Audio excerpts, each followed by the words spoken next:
Provérbios, capítulo 12, que diz assim: todo o que ama a disciplina, ama o conhecimento, mas aquele que odeia a repreensão é tolo. Essas coisas parecem tão óbvias, né? Mas para colocar isso aqui em prática é difícil, é muito complicado. Porque a pessoa que é sábia, quando ele é repreendido, ele aceita a repreensão, e por aceitar a repreensão ele se torna mais sábio. O tolo, ele não aceita a repreensão, ou seja, ele vai continuar no erro e vai continuar mais tolo ainda. Então, todo aquele que ama a disciplina, ama o conhecimento, mas aquele que odeia a repreensão é tolo. Então, que nós possamos aprender com os conselhos bíblicos, e nós vamos ver ao longo de Provérbios, que alguns provérbios eles se repetem. Eles vão se repetir várias vezes, até mesmo por uma questão de importância, porque são práticos, são coisas da vida cotidiana. É aquilo que você vive, é aquilo que você pratica, é aquilo que é mais fácil de você perceber, porque é algo prático para as nossas vidas. Então, quando a gente repreende alguém que está cometendo algum erro, e você vem e traz uma repreensão, seja adulto, seja adolescente, seja idoso, seja quem for, se essa pessoa for uma pessoa que ama o conhecimento e que ama a sabedoria, ele vai aceitar. Se ele for uma pessoa tola, ele não vai aceitar. Então, isso não sou eu que estou inventando isso, não. Isso é a palavra de Deus. É a palavra de Deus. O tolo não aceita a repreensão. Aí continua sendo tolo, né? Vai sempre ser tolo. Versículo 6. 12, o versículo 6 aí. A mulher exemplar é a coroa do seu marido, mas a de comportamento vergonhoso é como câncer em seus ossos. E vou reiterar.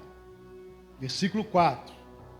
A mulher exemplar é a coroa do seu marido, mas a de comportamento vergonhoso é como câncer nos seus ossos. Isso aqui, irmãos, está apontando para o relacionamento conjugal.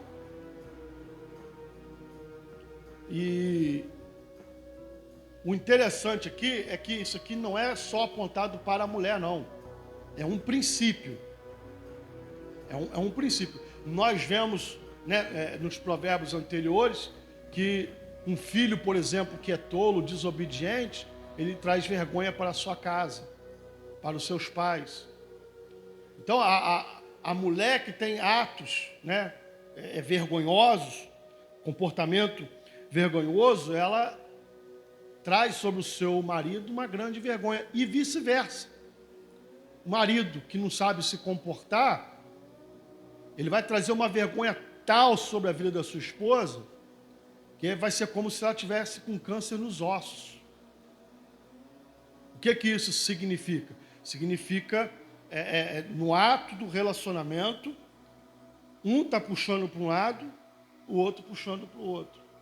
Um vem pelo bom senso, vive a vida pelo bom senso, pautada nas Escrituras, e o outro não. Já cansei de ver exemplos assim, que uma parte, ou o homem ou a mulher, uma pessoa idônea, uma pessoa equilibrada, e o cônjuge, uma vergonha, uma completa vergonha. Então, é algo para a época dos judeus, é um provérbio para aquela época, porque isso já acontecia naqueles dias, mesmo numa cultura tão fechada, já acontecia essas reclamações por causa de comportamento. E vocês imaginem hoje que nós estamos vivendo dias de Laodiceia. Então é muito complicado, mas a Bíblia Sagrada, ela nos fala o oposto disso. O oposto disso é a mulher ser virtuosa, é o homem ser virtuoso. Para fazer o contrário disso aqui, em vez de trazer vergonha sobre o cônjuge ou sobre a família, trazer honra. Então, a palavra de Deus, ela serve para isso, é a correção que vem para nos colocar nos trilhos. Versículo 18. Há palavras que ferem como espada, mas a língua dos sábios traz a cura. 19.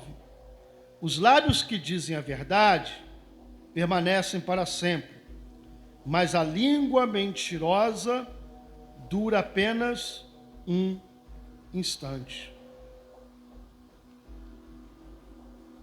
Primeiro, Provérbios aponta muito para a forma de se pronunciar, para a comunicação.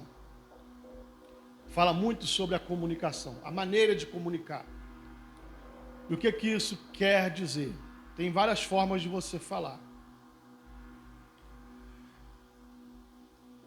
Há palavras que ferem como uma espada, mas a língua dos sábios trazem cura. Vocês conseguem enxergar aqui o contraste?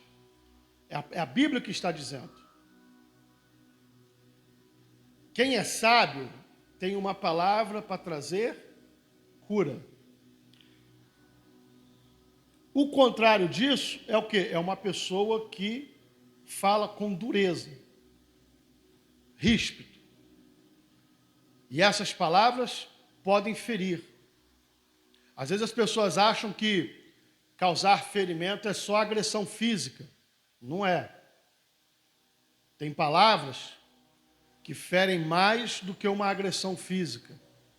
Emocionalmente falando, a gente convive e vê pessoas por aí vivendo vários tipos de problemas emocionais, ansiedade, depressão, um monte de distúrbios por causa de palavras, nem por causa de agressão física, não, mas por causa de coisas que são faladas. Há caminhos que dificilmente tem volta. A gente ora para que Deus opere um milagre, mas a gente precisa de tomar muito cuidado com as coisas que a gente fala, principalmente para a gente não ser exagerado. A gente não ser exagerado. Então, algumas questões que eu já vi acontecer, por exemplo, em questões da igreja agora. Uma igreja de uso e costume, onde as irmãs não podiam usar calça comprida no culto. Aí uma irmã trabalhava no comércio e era obrigada a usar calça, porque tinha que ficar subindo e descendo escada e tal, repondo estoque, não aceitava trabalhar de saia vestida, era calça, era um uniforme. Aí essa irmã saiu do trabalho e foi direto para o culto, para a igreja. E o presbítero que estava dirigindo o culto, falou que as irmãs que usam calça comprida, no microfone, tá? Estavam com o espírito de pombagira e que precisava se converter e bota a igreja em pé, vamos orar. Resultado, a pessoa nunca mais voltou na igreja por causa da ofensa. Ah, mas tinha um estatuto ali, vamos lá. A pessoa era nova, convertida, não tinha esse conhecimento. O que poderia ser feito? Pedir para uma irmã, sentar, conversar, entender o porquê. Não é verdade? Mesmo a igreja tendo essa doutrina que deve ser respeitada, doutrina não, né? Esse ensinamento deve ser respeitado, mas se procurar saber o porquê. Mas não pegar e fazer isso, humilhar a pessoa diante do microfone e a pessoa nunca mais voltar na igreja. Não desviou não, foi para outra igreja, graças a Deus. Mas poderia ser muito pior. A forma como se fala. Eu ouvi um pastor uma vez pregando, ele estava fazendo uma comparação sobre a pregação da palavra. E eu achei interessante o princípio que ele usou, como um pedreiro chapando massa na parede. Ele estava dizendo o seguinte, que se você chapar fraco, a massa vem, bate na parede e cai. Ela não gruda. E se você pegar também e mandar com toda a força, ela bate e cai também. Você tem que ter o tempero, o equilíbrio, a força certa, para que a massa bata e grude. Assim também são as nossas palavras. Se elas tiverem o equilíbrio certo, elas vão grudar e vão surtir efeito. Se elas forem relaxado demais, não vai surtir efeito. Se for duro demais, também não vai surtir efeito. E a mesma coisa da criação dos pais, quando os pais vão educar os filhos. Quando os pais vão educar os filhos, se eles forem muito frouxos na educação das crianças, as crianças não vão respeitar os pais, não vão obedecer às regras. E se for muito duro demais, as crianças vão crescer com raiva, com ódio. Isso é bíblico. Pais, não provoqueis a ira em vossos filhos. Está lá na carta de 1 João. Filhos, obedecei os pais. Pais, não provoqueis a ira nos filhos. Então há palavras que ferem como espada, mas a língua dos sábios trazem a cura. Óbvio que quem anda ferindo as pessoas com palavras não tem a sabedoria. É o que a Bíblia está dizendo, porque a palavra do sábio traz cura. Se não traz cura, está causando ferimento, causando sofrimento, é porque está faltando sabedoria. Os lábios que dizem a verdade permanecem para sempre, mas a língua mentirosa dura apenas um instante. Irmãos, eu sempre falo isso. A gente tem que viver pela verdade. Odeie a mentira. E a mentira, ela pode se manifestar de várias formas. Não é apenas em palavras. A mentira, por exemplo, ela pode se manifestar numa maneira de viver como as dos fariseus. Um estilo de vida hipócrita, em que diante de vocês eu mostro uma coisa, mas em casa eu sou outra. Já imaginou se aqui na igreja eu pagar de santão e em casa eu tratar minha mulher igual cachorro? Eu dou graças a Deus dela estar aqui para eu poder falar isso. Se eu estiver falando mentira, pode levantar e me repreender. Na frente da igreja, tenha liberdade para isso, minha filha. Estou falando que a gente não tem, né, algumas discussões de vez em quando que todo casal tem. Eu estou falando de viver uma vida mentirosa. Não pode. Então, assim, a gente tem que aplicar na nossa vida a palavra que a gente prega. Eu postei esse tempo atrás, tem um ano, ou quase isso, no meu Facebook, e eu repostei novamente. Pregar é fácil. Difícil é viver o que prega. Entenderam? Pregar é fácil. Difícil é viver o que prega. Tem um monte de camarada aí que está pregando, está ensinando, mas não vive nada do que prega. Para eles é moleza. Vem, assume um púlpito, uma tribuna, prega, revira tudo, quebra tudo, né? O povo dá glória a Deus, fala em língua, chora, cai para o chão. Aí o camarada, ele vai embora. A vida do cara não condiz, não estou falando que são todos, tá, irmãos? Tem muito homem e mulher de Deus por aí, mas o cara vai embora e a vida dele não condiz nada com isso. Uma vez nós estávamos fazendo uma campanha no monte, isso na minha adolescência, foi a época em que eu parei de subir ao monte acompanhado de muitas pessoas. Por quê? Porque estávamos num propósito de vários dias que eu digo assim, não seguidos, mas ir e voltar no monte, orar. E tinha pessoas que estavam fazendo campanha, por exemplo, para a esposa morrer, para ele poder ficar com outra irmã da igreja. E isso era um presbítero.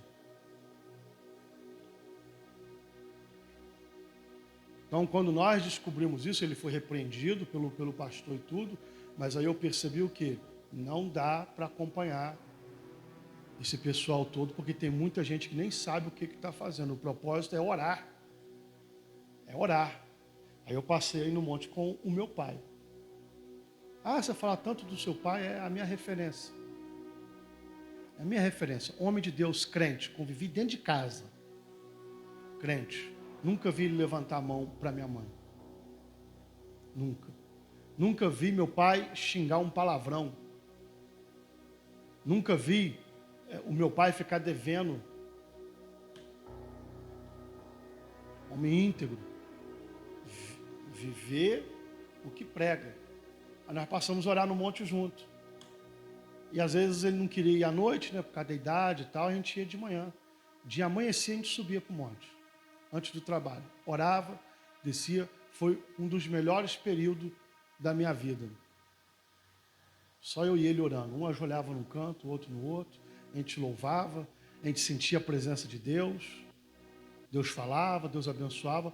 E enfim, não se misturava propósitos. Deixa eu dizer uma coisa para vocês. Nem todas as pessoas estão em sintonia com o Espírito Santo.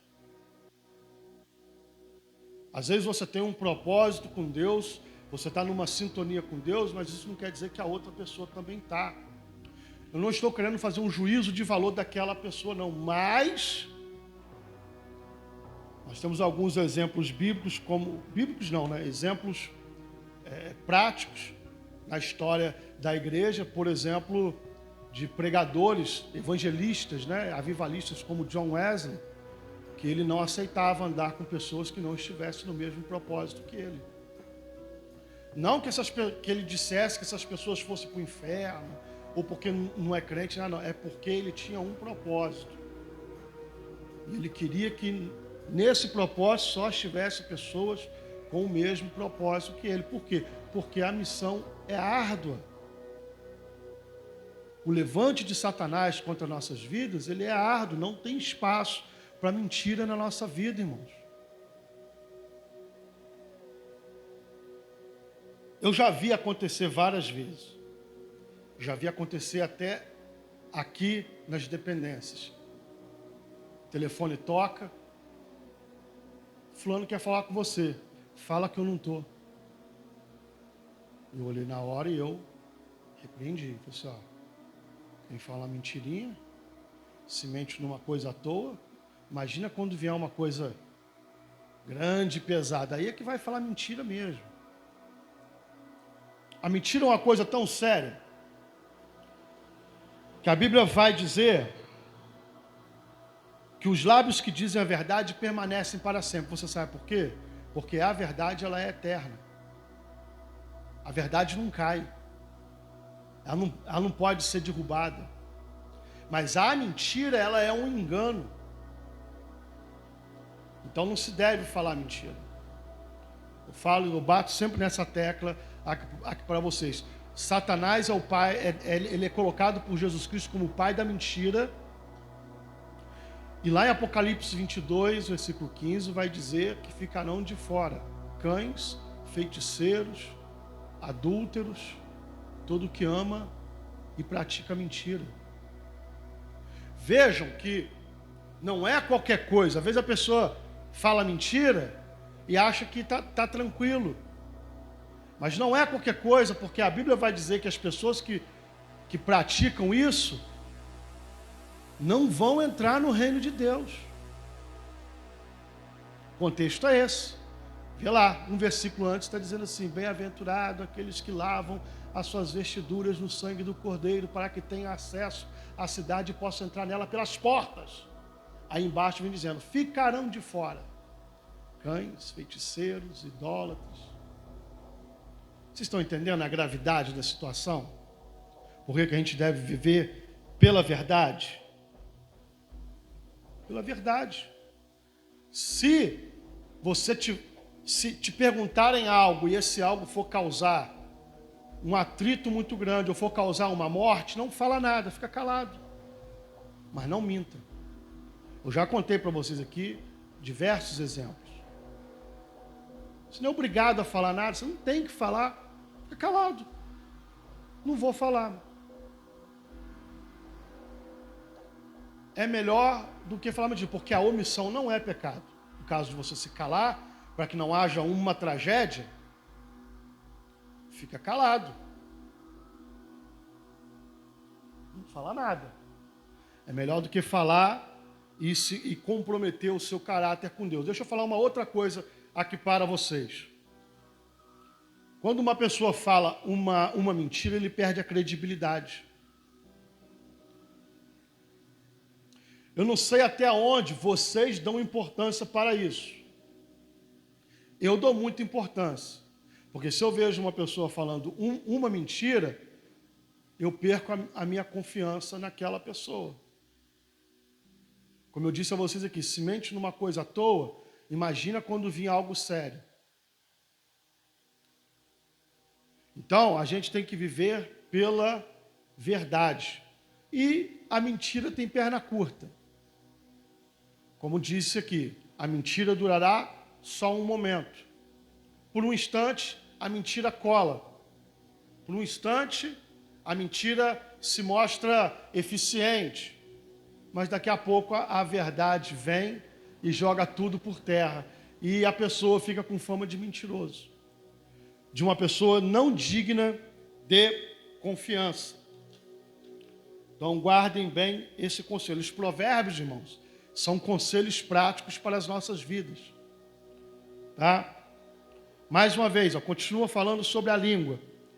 Versículo 13, capítulo 13, versículo 3. Quem guarda a sua boca, guarda a sua vida. Mas quem fala demais, acaba se arruinando. Quem guarda a sua boca, guarda a sua vida. Mas quem fala demais, acaba se arruinando. Olha que coisa interessante. Se a pessoa guarda a sua fala, não é uma pessoa que fala demais, essa pessoa tem condições de se proteger. Agora, a pessoa que fala muito, não sei se vocês já ouviram um dizer por aí que diz assim, a pessoa fala pelos cotovelos. Essas pessoas acabam se arruinando. Por quê? Porque nesse muito falar e no falar sem pensar, ele acaba falando o que não deve.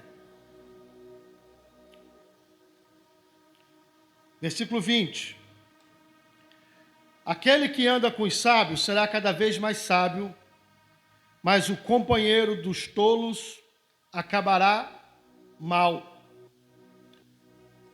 Eu lembro que na minha adolescência, quando eu comecei a ter um pouco mais de maturidade e entendimento das coisas de Deus, eu procurei me aproximar dos obreiros da igreja.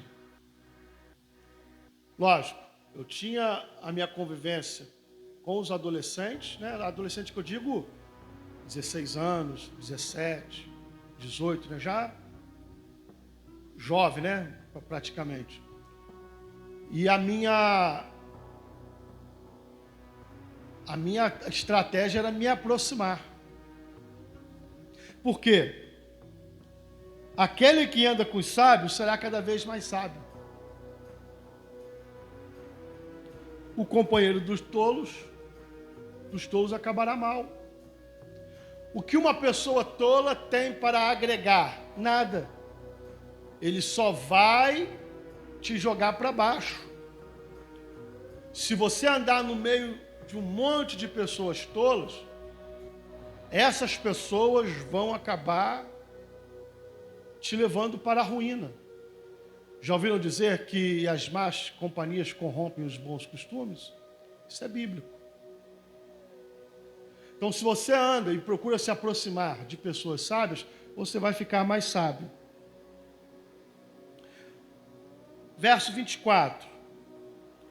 Quem se nega a castigar seu filho, não o ama.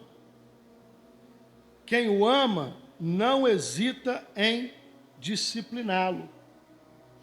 A gente vê por aí um monte de crianças que não tem limite.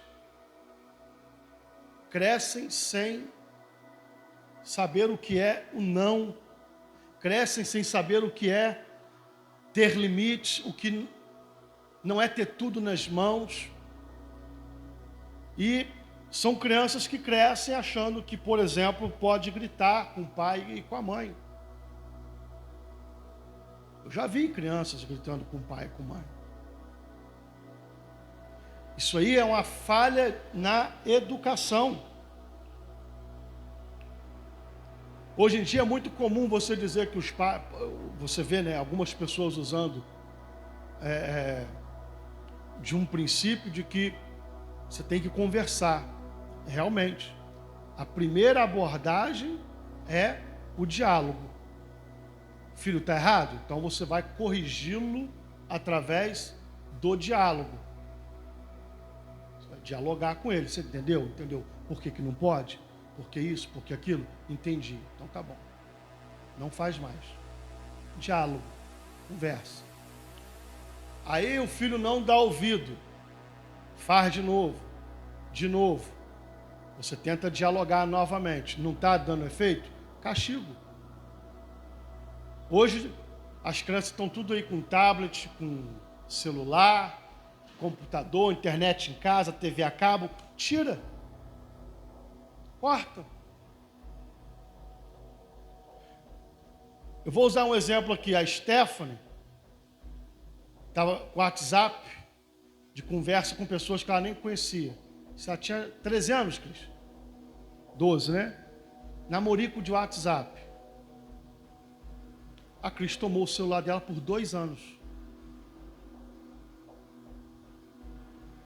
2 anos. A madrinha dela, no aniversário, quis dar um celular de presente, ela não deixou. Se você der, vai ficar guardado. Não vai usar. Ah, mas é demais. Não, demais por exemplo, você deixar criar frouxo e de repente hoje nós, né, estamos, por exemplo, cuidando de filho dos outros dentro da nossa casa. Não é que ela estava fazendo algo, mas corta pela raiz. Corta, tira o celular, tira a internet. Faz isso. Se o pai ou a mãe ama o filho, vai discipliná-lo. E a Bíblia vai dizer que essa disciplina ela tem escala. Primeiro você conversa, depois você impõe castigos e, em última instância, na verdade não é nem a última, né? A penúltima instância é o castigo físico. É você pegar, né, e dar umas pancadinhas de leve. Não é para matar não, tá, irmãos? A Bíblia não fala para espancar, a Bíblia fala para corrigir. A Bíblia fala que se você usar a vara na correção do seu filho, nem por isso ele vai morrer. Então a Bíblia já está dizendo, não é para bater, para matar, é bater para corrigir, para infligir um castigo. Pois não. Fica à vontade. Para infligir um castigo, para impor um limite, tá? Espancar uma criança é pecado, tá? É pecado pelas leis da Bíblia e pelas leis do nosso país. Estamos falando de correção. Aí, em última instância, vem aquilo que é mais grave. É quando um filho ele se demonstra ser rebelde, ser um filho que não obedece pai e mãe, que não aceita a correção. Pela lei do Antigo Testamento, esse filho deveria ser levado para fora da cidade, ou do arraial, ou da vila, e ser apedrejado até a morte. Porque significa que esse filho é uma abominação no meio do povo de Deus. Só para que vocês entendam aqui, a lei expressa o caráter moral de Deus. Então vocês veem que a desobediência, ela é uma abominação para o Senhor. A Bíblia vai dizer em outras passagens que o pecado de desobediência é como o pecado de feitiçaria. Só um minuto. Então, aquele que desobedece, um filho que desobedece o pai, um funcionário que desobedece o patrão, um crente que não quer obedecer às diretrizes da igreja, ele se encontra em desobediência. E essa desobediência, ela é tida na Bíblia como um pecado de feitiçaria, simples. Não sou eu que inventei isso. Diga. Amém. Sobre a relação de filhos com os pais aí.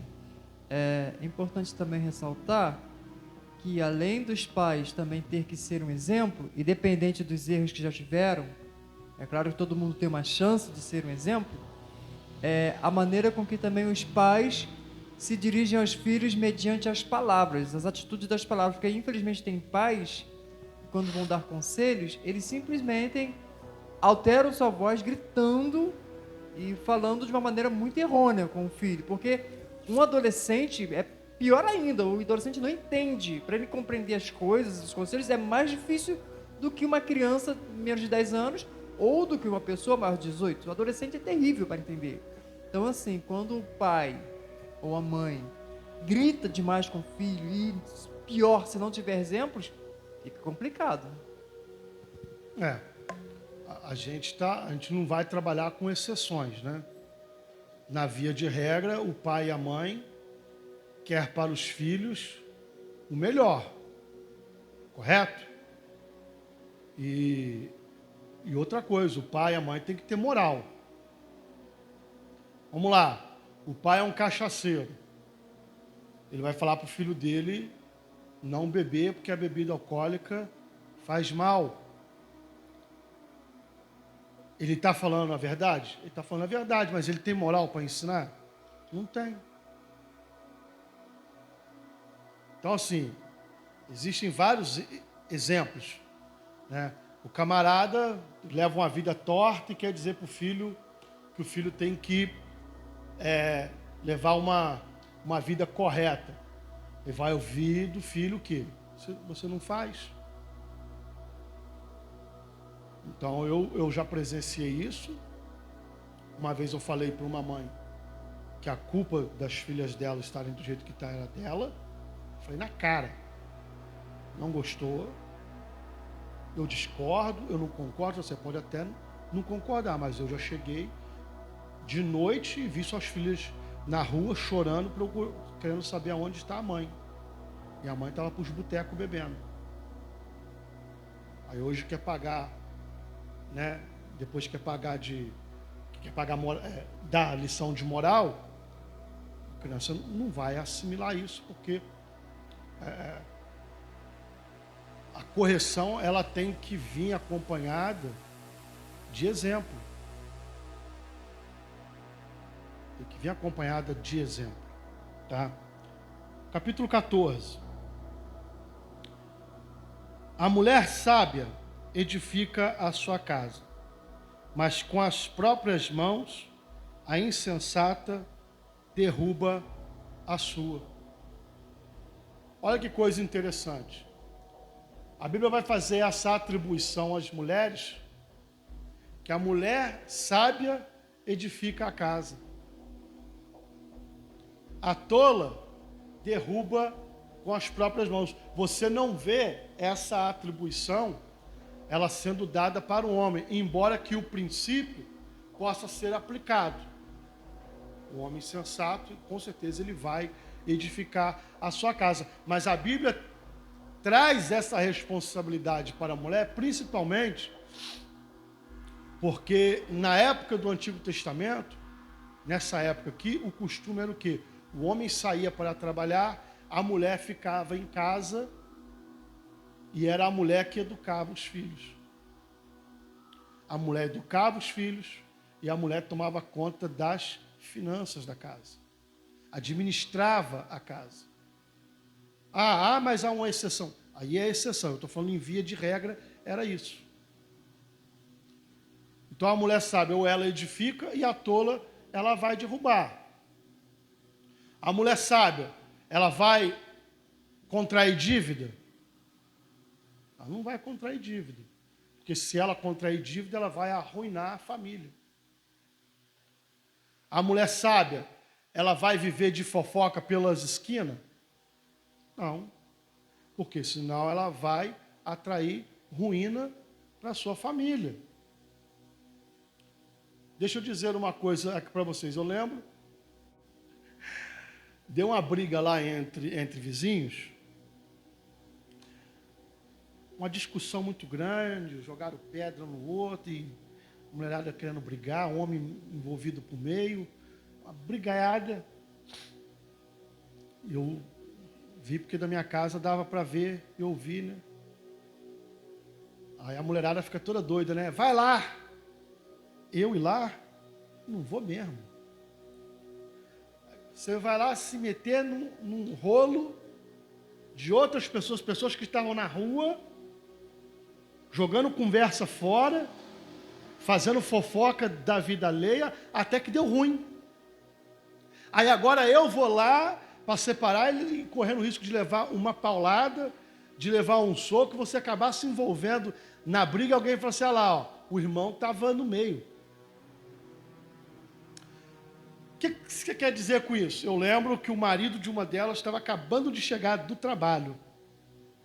Ele chegando com o seu carro, parou em frente ao portão, aquela rolada na rua, aí a mulher foi chorando, falar com ele, não, porque o fulano falou isso, ele me chamou daquilo, ele me ameaçou fazer isso, a mulher que quis fazer isso, papapá. Eu só lembro do camarada falar assim, o que chegou do trabalho, falar para a mulher, se você estivesse dentro de casa, cuidando dos seus afazeres, isso não teria acontecido. Entra. Entrou, fechou a porta. Ela é tão tola, o que ela queria? Queria que o marido fosse lá para poder brigar também. E aí são nessas horas é que a gente ouve falar, né? Um tomou uma facada, levou um tiro, morreu. Por quê? Porque a mulher causou esse problema. Destruiu o lar. Isso não é sabedoria. Sabedoria é o seguinte, é não ficar enfiado na rua, no meio de conversa atravessada, no meio de conversa alheia. As pessoas ficam na rua fazendo fofoca da vida dos outros, tomando conta da vida das outras pessoas. E aprendam uma coisa, as pessoas falam mal de alguém para você, vai falar mal de você para os outros também. Esse é o princípio. Não concordo. Fica à vontade para poder discordar, mas até hoje eu só tenho visto isso. Se fala de outra pessoa para mim, vai falar de mim para outra pessoa. E uma outra questão, por que essa pessoa achou que tem essa liberdade de chegar até você e falar mal de outra pessoa?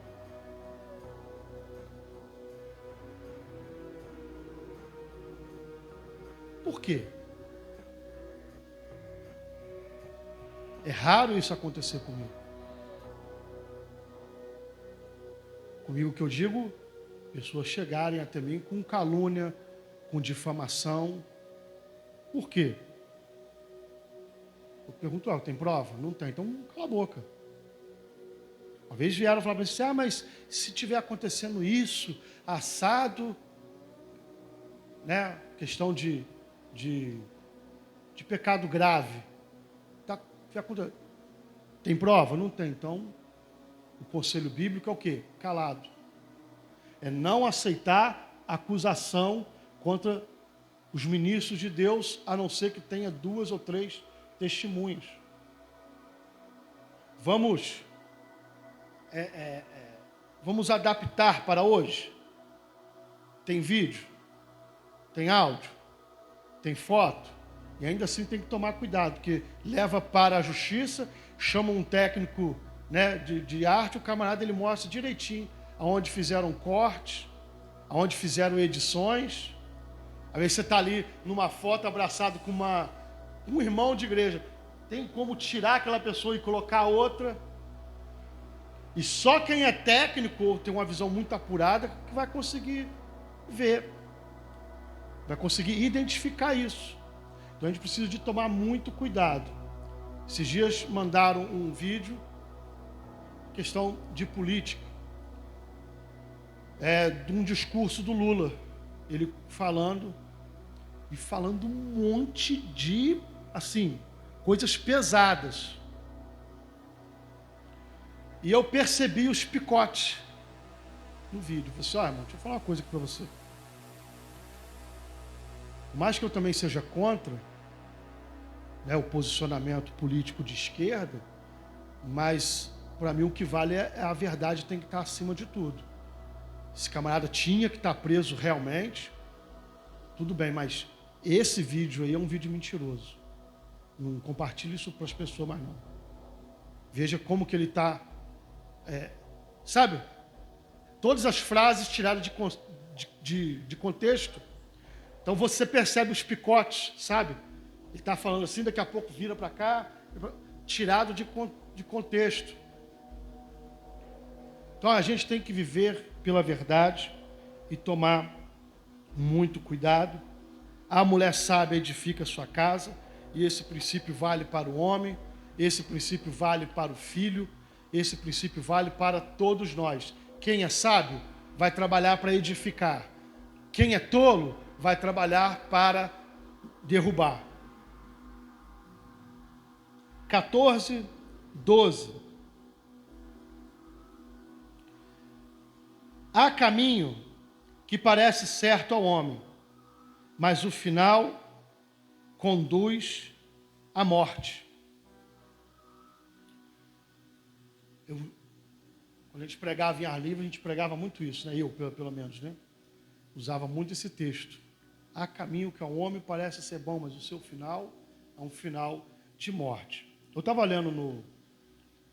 estava lendo no comentário bíblico, ele estava dizendo o seguinte sobre o sentido dessa morte aqui, literalmente o significado de condenação. Há caminho que ao homem parece ser bom, mas vai levá-lo para o inferno. É isso que quer dizer. Óbvio que há todas as implicações. Tudo aquilo que a gente planta, a gente vai colher. A gente vai ceifar. Se você planta banana, você vai colher laranja. Vai colher banana. Você plantou laranja, vai colher abacate? Vai colher laranja. Não adianta. Mais cedo ou mais tarde, você vai colher. Todo mundo colhe aquilo que planta. Há caminho que parece ser bom. Seu final é um final de morte. Isso vale para tudo, irmão. Mas aqui, principalmente para aquelas pessoas que não dão ouvido aos conselhos de Deus. Essas pessoas vão caminhar para a destruição eterna, para a condenação. E o princípio é aplicável a todas as áreas das nossas vidas. Tem coisas que parecem ser excelentes. Ótimo. Parece ser bom. A gente tem que orar para saber se a vontade de Deus é essa para a nossa vida. Às vezes surge uma oportunidade de emprego excelente, mas esse emprego vai te distanciar da presença de Deus. Esse emprego vai te levar a pecar contra Deus.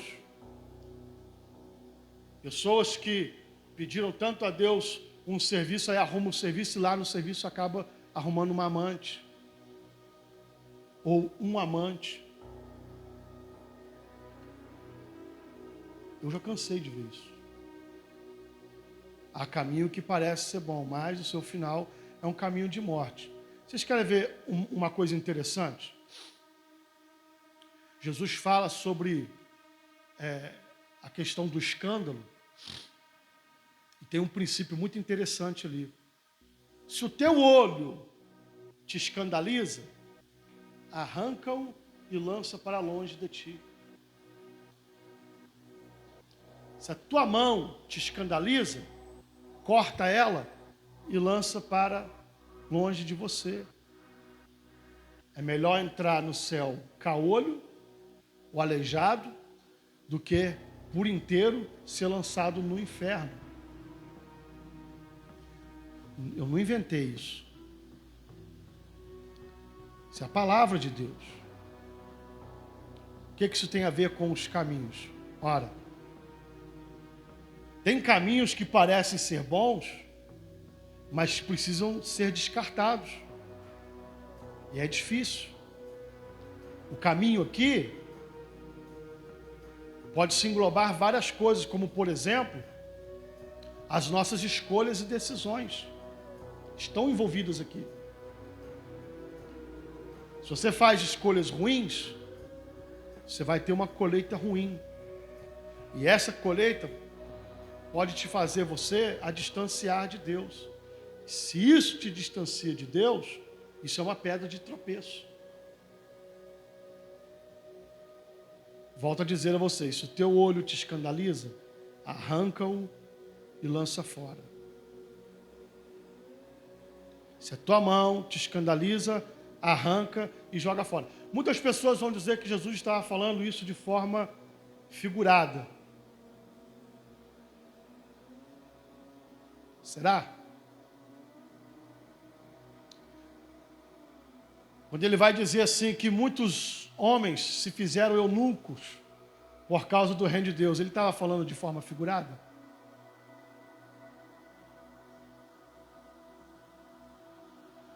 Ah, então, irmãos, é uma coisa a se pensar. O reino de Deus, a graça de Deus, ela é maravilhosa. A salvação, ela é completamente pela graça.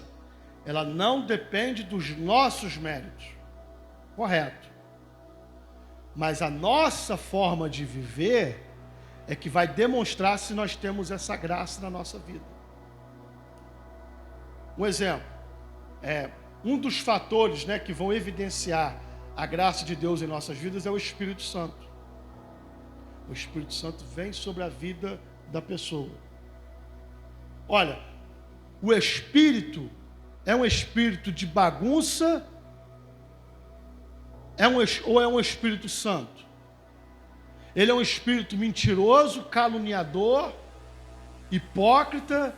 Ele é um espírito de prostituição, de mentira, ou ele é santo? Daí é por isso que a Bíblia vai dizer que o homem analise a si mesmo, na questão da ceia. É cada um que tem que olhar para si, mas é olhar com um julgamento verdadeiro e saber, não, realmente, eu não estou vivendo a minha vida para a glória de Deus. E aqui reside algo interessante. Se não houvesse um motivo para nós vivermos a vida nessa terra, o Senhor já ia nos levando. Se converteu, já vai para o céu. Converteu, já vai para o céu. Converteu? Por que não acontece isso? Porque estamos num período de santificação. Estamos passando por um período em que Deus está tratando conosco, além de outras questões que estão envolvidas, como a pregação do Evangelho, o anúncio do Evangelho, mas principalmente por causa do aperfeiçoamento. E nós temos que demonstrar, precisamos fazer isso, demonstrar que as nossas vidas, elas são para a glória de Deus. Se não vivermos as nossas vidas para a glória de Deus, estamos vivendo em vão. Jesus disse: assim resplandeça a vossa luz diante dos homens. Mateus 5, 17. 16 ou 17. Assim resplandeça a vossa luz diante dos homens, para que vejam as vossas boas obras e glorifiquem a vosso Pai que está nos céus. Não está falando de salvação, está falando de glorificação. Deus precisa ser glorificado através das nossas vidas. Pode falar. Amém. Sobre a questão do versículo 12, há um caminho que ao homem parece direito, mas o fim dele conduz à morte. A vida de qualquer pessoa oferece várias oportunidades. Enfim, o cotidiano e a mudança dos séculos oferece muita oportunidade, tanto no nível social, civil, né, quanto no ramo profissional, trabalho. Então, ela oferece muita oportunidade para a pessoa ter suas escolhas. E eu tenho como... Pode continuar falando. Eu acredito que o versículo 13, ele complementa também no que diz respeito a isso que eu estou dizendo. Que diz assim: até no riso terá dor o coração, e o fim da alegria é tristeza. Por quê? Há várias decisões ou atitudes que a gente toma a nível social ou profissional que, de uma certa forma, o Espírito Santo nos alerta. Você está rindo, você gostou dessa oferta ou dessa decisão que você tomou. Você está contente, mas no fundo, teu coração não está se alegrando, não está sendo sincero. Então, nessas horas também a gente tem que observar que quando a gente faz algo em que nosso coração não está satisfeito, é que o fim dele pode ser ruim, conforme diz o versículo 13. É só um complemento. Versículo 13, que o Mauro acabou de mencionar, eu até marquei ele. Mesmo no riso o coração pode sofrer e a alegria pode terminar em tristeza. Isso está apontando para uma disposição e confrontos emocionais internos, que por vezes nos são encobertos por sentimentos contrastantes. Então veja bem, mesmo no riso, o coração pode sofrer. O que isso significa? Significa que uma pessoa ela pode estar rindo, mas por dentro ela está quebrada, magoada. Entendeu? Então, são confrontos emocionais que vêm sobre a vida dos indivíduos, sobre a vida das pessoas. E é assim, aqui não tem nada a ver com a falsidade, tá? Aqui está falando de dilemas internos que nos sobrevêm. Quantas vezes, isso já deve ter acontecido com a maioria de nós aqui, ou com todos, nós estamos sorrindo por fora, mas por dentro estamos quebrados. Várias pessoas. Isso acontece com todo mundo. Mesmo no riso o coração pode sofrer e a alegria pode terminar em tristeza. São sentimentos confrontantes. E esses sentimentos contrastam entre si. E não é fácil. Muitas vezes isso aí acontece com todas as pessoas. Está rindo por fora, está quebrado por dentro. Esses contrastes ocorrem também em outras esferas, como por exemplo, no caso de um pastor, fazer um velório, uma cerimônia fúnebre à tarde e à noite ter que ministrar em uma festa de aniversário. As pessoas não levam isso em consideração. Mas pense, o camarada à tarde está chorando, está derramando lágrimas, acabou, saiu dali, foi em casa, tomou um banho e foi para uma festa para poder ministrar. O confronto emocional dentro dessa pessoa, no caso, de um pastor, os pastores passam por isso, é gritante, é terrível. Eu já experimentei, eu sempre ouvia falar e tive uma oportunidade de experimentar isso. E é difícil. Isso quer dizer que nem sempre nós vamos estar bem. Nem sempre. Nem sempre aquilo que a pessoa, né? Não estou falando de fingimento, tá, irmãos? Estou falando agora aqui no contexto dos sentimentos e dos contrastes. Há pessoas que estão sofrendo, passando por lutas e por dificuldades. Quantas vezes nós vemos isso acontecendo na vida dos pais, que estão passando por problemas, mas precisam passar uma imagem para os filhos, uma imagem de tranquilidade para os acalmar. Às vezes isso acontece no âmbito do trabalho.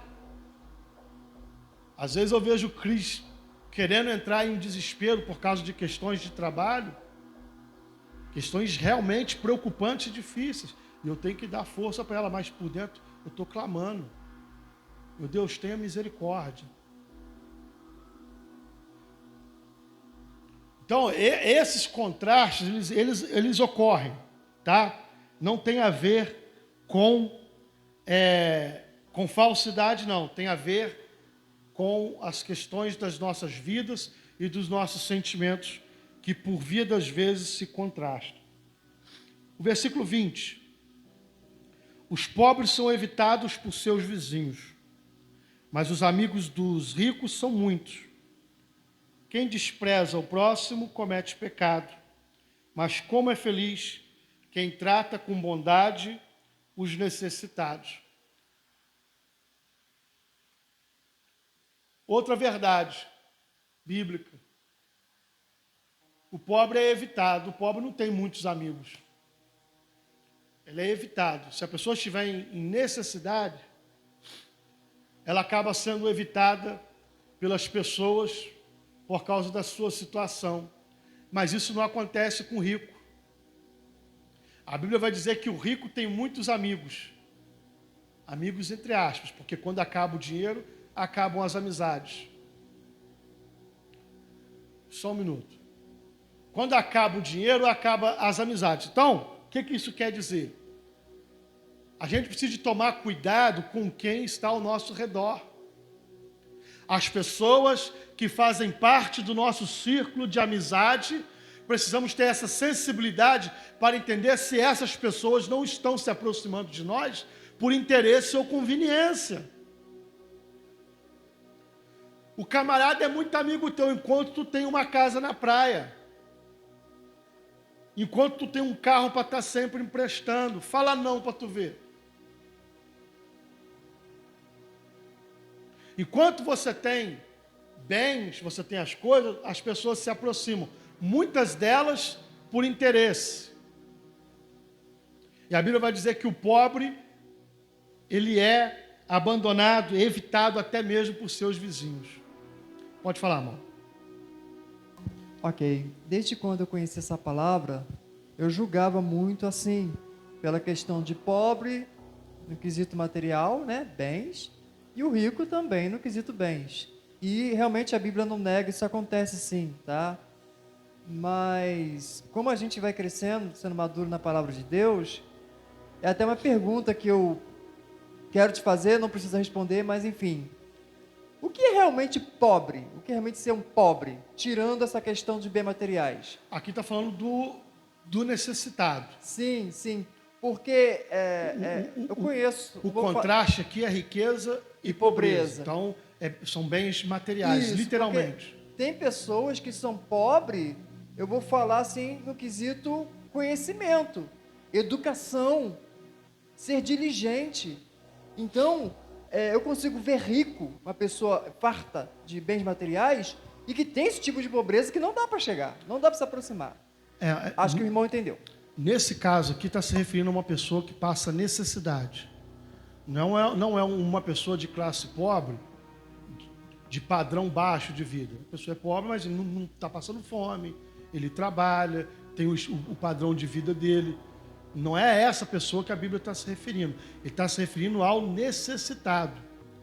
É aquele que precisa de ajuda. Precisa de que alguém socorra ele com alimento, com roupa, uma série de coisas. É essa pessoa, ela é que é evitada. Tá? Só pode deixar bem claro. Versículo 29. O homem paciente dá prova de grande entendimento, mas o precipitado revela insensatez.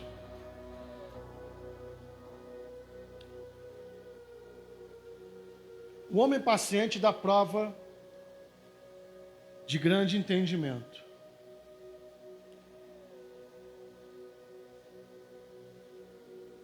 O precipitado revela ser o quê? Um insensato, um tolo. Como que ocorre essa precipitação? Ela pode ocorrer em várias áreas de nossa vida. Agir precipitadamente pode causar danos irreversíveis. Você quer ver só? Alguém chega para você e conta para falar assim, você, fulano de tal, falou isso de você. Fulano de tal fez isso. Aí você na hora levanta, vou lá cobrar. E vai lá, arruma um tumulto, arruma uma briga. E se for mentira? Então, quando a pessoa é sensata, ele vai analisar o todo. Ele vai analisar, por exemplo, se essa informação que chegou até ele, ela é verdadeira ou falsa. Ou se essa informação que chegou até ele é uma informação equivocada, distorcida. Não quer dizer que a pessoa voluntariamente quis prejudicar alguém, mas talvez por uma questão de erro, de engano, a pessoa acaba se deixa levar. Como, por exemplo, no caso aí das coisas que são compartilhadas em redes sociais. A gente vê isso direto. A pessoa se precipita e compartilha uma mentira. Eu não sei se vocês lembram quando mataram uma mulher, não, foi um homem, acho que foi no lote 15, né? Porque disseram que estava sequestrando crianças. Vocês lembram disso? Botaram a foto da pessoa na internet, falaram que essa pessoa estava sequestrando crianças, foram lá, pegaram o camarada e mataram o cara. Bateram nele até tirar a vida dele. Depois veio a verdade. Foi uma informação falsa. Pegaram a foto do camarada, colocaram lá, escreveram que o cara estava fazendo isso. As pessoas não analisaram, foram e agiram por impulso e mataram o camarada e depois descobriram que o cara era inocente. Então, agir por impulso revela falta de sabedoria e tolice. O homem paciente dá prova de grande entendimento, mas o precipitado revela insensatez. Irmãos, não sejamos precipitados. Não tire conclusões precipitadas, porque nem tudo é o que parece. E isso vale tanto para o lado benéfico como para o lado maléfico. Nem tudo aquilo que parece ser bom, de fato é bom. Há caminhos que parecem ser bom, mas conduzem à condenação. E nem tudo é mal. Às vezes há uma má interpretação da nossa parte. Eu me deparo com muitas pessoas que falam para mim que não iam com a minha cara, não gostavam do meu jeito, achavam que eu era arrogante. Pessoas que nunca sentaram para conversar comigo. E o dia que sentou para poder conversar, puderam fazer outra avaliação. Isso eu estou falando, não inventei não, falaram para mim. Diversas pessoas, até pastores. Ou achava que você era assim, não, eu só sou sério. Apenas isso. arrogante? Não. Se algum dia eu for arrogante, qualquer um de vocês, por favor, me fale. Porque às vezes a gente pode cometer um erro e não perceber. E se houver espírito de sabedoria em mim, eu vou procurar melhorar. Não é verdade? Eu já estou quase encerrando, tá, irmãos? Versículo 31. Oprimir o pobre é ultrajar o seu Criador, mas tratar com bondade o necessitado é honrar a Deus. Então aqui, irmãos, estão princípios básicos e nós vemos esses princípios sendo aplicados no Novo Testamento. Quando você vê, por exemplo, a igreja, né, nos seus primórdios, tendo todo o cuidado com os pobres e necessitados. Nós vemos Paulo falando isso a respeito, por exemplo, das viúvas e dos órfãos, que a igreja deveria ter cuidado com essas pessoas, porque naquela época não existia seguro social. Viúva não tinha INSS. Os órfãos não tinham pensão de pai e mãe. Então, se uma pessoa, né, que tivesse filhos falecia, se não fosse uma pessoa de muitas posses, de muitos bens, os filhos, viúva, ficava todo mundo desprovido. Então, por isso que a igreja chamava sempre a atenção para esse cuidado. É cuidado básico mesmo, é com alimentação, porque as pessoas entravam em situação de insegurança alimentar. E quando a pessoa trata com bondade o necessitado, ele honra a Deus. E o contrário disso é a pessoa que não trata com bondade, não está honrando a Deus, está tratando com desonra. Oprimir o pobre é ultrajar o Criador. É ultrajar o Criador. Às vezes a gente vê exemplos, né, de pessoas humilhando outras pessoas por causa da condição financeira, porque a pessoa às vezes está em situação de vulnerabilidade, e pessoas humilhando os outros, né? Quando a pessoa faz isso, ele está humilhando o próprio Deus. Eu me lembro que deu na televisão, nas redes sociais e tudo, um jogador de futebol muito famoso, que virou para uma pessoa simples, pessoa pobre, dizendo que o que a pessoa ganhava de salário, ele gastava de ração para o cachorro dele. Isso é humilhar a pessoa. Isso é humilhar. E quando a pessoa faz isso, ele acha que ele está humilhando só a pessoa. Não. Ele está humilhando o próprio Deus.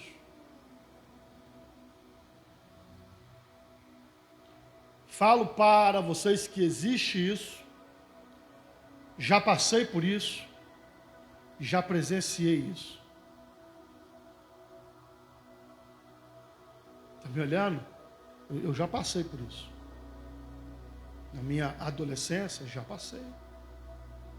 Pessoas te humilhar por causa da sua condição financeira, por causa da sua condição desfavorecida economicamente. A pessoa te humilhar. Humilhar mesmo. Mas enfim, quando a pessoa está fazendo isso, ele acha que ele está humilhando a pessoa, mas está humilhando o próprio Deus. E Deus não fica devendo nada a ninguém. Nem as bondades, nem os malefícios. Tudo aquilo que a pessoa plantar, a pessoa vai colher. Eu vou encerrar por aqui, mas eu gostaria de dizer a vocês que as pessoas que humilham os outros, principalmente por causa de situação social, essas pessoas estão indo na contramão, estão agindo contra o próprio Deus, e essa pessoa vai colher tudo o que está plantando. E o mundo dá muitas voltas. Muitas voltas. Eu conheço pessoas que humilhavam outras pessoas. Hoje está na mesma condição. Pessoas ricas, andavam de carro importado, bem de situação. E depois, no final das contas, não tem nenhuma casa para morar. Está morando de favor na casa dos outros. problema não é morar de favor na casa dos outros. O problema é que essa pessoa um dia teve boas condições e não glorificou a Deus, não honrou a Deus. Muito pelo contrário. Desonrou a Deus humilhando as pessoas. O Espírito de Deus possa continuar falando ao coração da amada igreja. A gente para aqui e no capítulo 15 a gente retorna.